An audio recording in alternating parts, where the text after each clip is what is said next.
ಕೂಚಿಪುಡಿ ಪತಾಕೆಯು ಆಯತಾಕಾರದಲ್ಲಿದ್ದು ತಿಳಿ ಗುಲಾಬಿ ಬಣ್ಣದ ಬಟ್ಟೆಯಿಂದ ಮಾಡಲಾಗಿದೆ.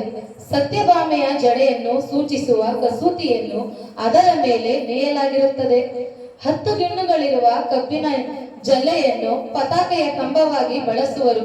ಆಯತಾಕಾರವು ಬ್ರಾಹ್ಮಣ ಪಂಥವನ್ನು ಸೂಚಿಸುತ್ತದೆ. ತಿಳಿ ಗುಲಾಬಿ ಕೆಂಪು ಬಣ್ಣವು ಉದಯಿಸುತ್ತಿರುವ ಸೂರ್ಯನನ್ನು, ಕಬ್ಬಿನ ಜಲ್ಲೆಯು ಕೂಚಿಪುಡಿ ನೃತ್ಯದ ಮಾಧುರ್ಯತೆಯನ್ನು ಸಂಕೇತಿಸುತ್ತದೆ. ಕಬ್ಬಿನ ಜಲ್ಲೆಯ 10 ಗಿಣ್ಣುಗಳು ಕಲಾವಿದರು ಕೂಚಿಪುಡಿ ನೃತ್ಯವನ್ನು ಪ್ರದರ್ಶಿಸುವಾಗ ಅನುಭವಿಸುವ 10 ಅವಸ್ಥೆಗಳನ್ನು ಪ್ರತಿಪಾದಿಸುತ್ತದೆ. ಈ 10 ಅವಸ್ಥೆಗಳೆಂದರೆ ಅಭಿಲಾಷೆ, ಚಿಂತೆ, ಅನುಸ್ಮೃತಿ, ಕೈಗೂಡದಿರುವ ವಿಚಾರಕ್ಕಾಗಿ ನಿಟ್ಟುಸಿರು ಬಿಡುತ್ತಾ ಚಿಂತಿಸುವುದು, ಗುಣಕೀರ್ತನೆ, ಉದ್ವೇಗ, ವಿಲಾಪ, ಉನ್ಮಾದ, ವ್ಯಾಧಿ. ಎದುರು ನೋಡುತ್ತಿರುವ ಸನ್ನಿವೇಶದಲ್ಲಿ ವಿಫಲತೆ ಉಂಟಾದಾಗ ಆಗುವ ವ್ಯಥೆ, ಜಡತೆ, ಮರಣ.